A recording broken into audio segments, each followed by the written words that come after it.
Right bro, হটস right বন্ধুরা, আমি এখন চলে আসছি বরফের পাহাড়ে। গাইস, প্রকৃতি যে কতটা সুন্দর সেটা। হ্যালো ভাই ব্রাদার, ওয়েলকাম ব্যাক। প্রকৃতি আসলে খুব সুন্দর, কিন্তু কথা যেটা হইতেছে তোরা সাবস্ক্রাইবটা করে দাও, বুঝছো? সাবস্ক্রাইব করে দাও। 1000 সাবস্ক্রাইব হইতে বেশি লাগে না, বুঝছো ভাই ব্রাদার? কিন্তু কাহিনী যেটা হইছে, বাংলাদেশে কি চলতে আছে ভাই ব্রাদার, কোঠা নিয়ে আন্দোলন, মানে কোঠা, বুঝছো? মানে একটা বিষয় যেটা হইতেছে রাজাকার মাজাকার, যাই হোক তোমরা যেটা ভালো বুঝো ওইটাই কইরো, সমস্যা নেই। কিন্তু কাহিনী যেটা হইছে নাকি কোঠা নিয়ে আন্দোলন চলতে আছে, কেউ মরতে আছে, কেউ বাপ মা হারাইতে আছে, কেউ মনে করো যে ছেলের সঙ্গে হারাইতে আছে, মনে করো যে কাহিনী শেষ নাই। কিন্তু হইনির বুতে মানে মাগি তিনটা, বুঝছো ভাই ব্রাদার? মাগি তিনটা মনে করো যে কই যেতেছে শিব মঙ্গল, আরো বিভিন্ন জায়গায় যা মনে করো যে কি করতেছে, ব্লগ বানাতেছে। বানাতো কোনো সমস্যা নেই, আমারও কোনো সমস্যা নেই। কিন্তু কাহিনী যেটা হয়েছে, তুই নাকি বাংলাদেশের টপ ওয়ান্টেড ইউটিউবার, মানে তোর সাবস্ক্রাইবে মনে করো যে বাংলাদেশের বড়, মানে তুই অনেক বড় লেভেলের সেলিব্রিটি। কিন্তু কাহিনী যেটা হইতে আছে, আমাকে মতো মনে করো যারা আছে, বুঝছো, যারা প্রাণ হারাইতে আছে, তোকে তো তারা স্টুডেন্টের পাশে গেলে তোকে দাঁড়ানো উচিত। বেটা ফকিন্নির বাচ্চা, তোরা তিনটা মাগি, বুঝতেছি লেভেলের মাগি, বুঝছো? মাগি নাম্বার ইউটিউবার, বুঝছো? সেটা কিন্তু প্রমাণ হয়ে গেছে। মানে সালমান মুক্তাদি হইতে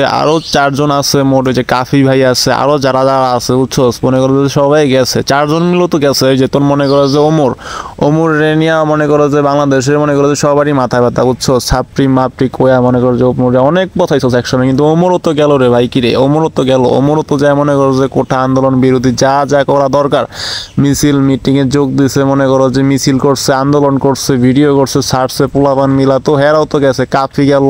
তারপর মনে করো যে সালমান মুক্তাদিরে দেখলাম, হ্যাঁ, আরেকটা আছে নাটকের ভিতরে ছোট চরিত্রের পর্দায় অভিনয় করে, ওর নাম জানি কি, ভুলে গেছি। যাই হোক, সেটা কোনো বিষয় না। বিষয় যেটা ওইটা আছে, মনে করো যে যারা যারা যাও আর, বুঝছো, যারা মনে করো যে সালমান মুক্তাদি মনে করো যে এগরে কি কইতো, মনে করো যে লুচ্চা ইউটিউবার, ছাপড়ি ইউটিউবার, হ্যাঁ, ছোট ইউটিউবার, আরো যা যা বেয়াদব ছেলে, মনে করো কে সালমান মুক্তাদির মতো পোলাই, বুঝছো, বাংলাদেশের ফার্স্ট অ্যান্ড লাস্ট ইউটিউবার, বুঝছো?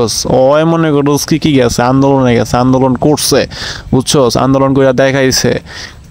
এরপরে মনে করো কি ওমর গেছে, ওমর যে আন্দোলন করছে, তো এরা তো গেছে রে ভাই, তুই কেন গেলি না? কাফি গেছে। কিন্তু মনে করো তুই যে একটা মাইগ্যা ইউটিউবার, তোরা তিনটা যে মাইগ্যা, এটা কিন্তু প্রমাণ হয়ে গেছে। তোরা কি করস, তোরা শ্রীমঙ্গল ওই হ্যাং ট্যাং ভিডিও বানাস, কই তো তিনটা মনে করো যে তিনটার মাগির ভিতরে একটা মাগিরও তো মনে করো যে আন্দোলনে দেখলাম না। তাহলে তোরা কি হইলি, দেশে কি করতাছিস? আমি তো ওইটাই বুঝতেছি না। মানে মানুষ মনে করো কি পিস্তলের সামনে খাড়া গুলি খায়া মরে গেছে, হ্যাঁ, আন্দোলন কইরা ফাড়ায় লাইছে বাংলাদেশের ভিতরে। আর তোরা কি করতাছস বুঝতে পারছি না। তোকে কোনো ভিডিও নাই, তো কোনো স্ট্যাটাস নাই, তোকে কোনো ভিডিও নাই, ইউটিউবে কোনো কিছুই করতাছ না। কি তোকে সাবস্ক্রাইব কইমা যাবো না? তোকে মনে করো যে ব্যান হয়ে যাবি, তোরা বুঝলাম না। রিপোর্ট খাবি নাকি মাগি? আরে মাগি চুরি হাতে পয়টা, বুঝছো, বাসার ভিতরে বয়ে থাক। মানে তুই যেটা বোধাই, এটা কিন্তু প্রমাণ হয়ে গেছে, বুঝছো? তোরা যে তিনটা মিল্লা, যাই হোক, ওরা বাদ দিলাম, ওরা বেডি মানুষ মনে করো, হ্যাঁ।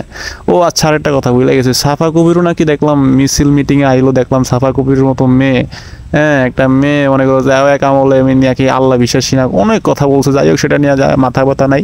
কিন্তু কাহিনী যেটা হয়েছে, সাফা কবিরের মতো অভিনেত্রীও মনে করো কি মিছিল মিটিংয়ে আইছে, মিছিল মিটিং করছে, হ্যাঁ। তো তিনটা মাগির ভিতরে একটা মাগিরও দেখলাম না, ঋতু মাগি, এরপরে মনে করো তুই একটা মাগি আসস, রাকিব হোসাইন মাগি, হ্যাঁ, অন্তরা মাগি, এই 3 মাগির এক মাগিরও দেখলাম না। তোকে বেড়া কি তোরা হইলি, হ্যাঁ, তোরা যে কি এর মাগি হইলি, কি ইউটিউবার হইলি? তোরা দেশের বলে 1 নাম্বার ইউটিউবার।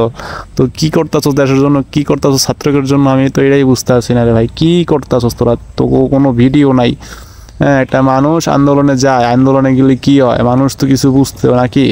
তোরা ভিডিও ছাড়বি, স্পন্সর নিবি, যাবি, ভিডিও আপলোড করবি, তোকে এই কাম নাকি? তোকে মনে করো কি এনে কোনো কাম নাই? ওই তহিদা প্রীতি একটা আছে, বুঝছো, মাইগা ইউটিউবার, ওই তোর মতো তুই একটা মাইগা, হ্যাঁ, আর একটা মাইগা। তোর মনে করো বাসার ভিতরে আসিল, ভিডিও ছাড়ছে, মনে করো এই পর্যন্তই শেষ এর কাহিনী। তো এর ছাড়া আর কিছু করার নাই। প্রবল বিষয়টা পারলে কতক্ষণ পর আয়া মনে করো কি এই তার হয়েছে কাহিনী, এই তার মনে করো যে সবকিছু ঠিকঠাক, এই সে কাহিনী, বুঝছো, বাংলাদেশের পরিস্থিতি। তো যা করে আমরা ভালো মনে করতাম না, হারাই গেছে, বুঝছো, আন্দোলনে।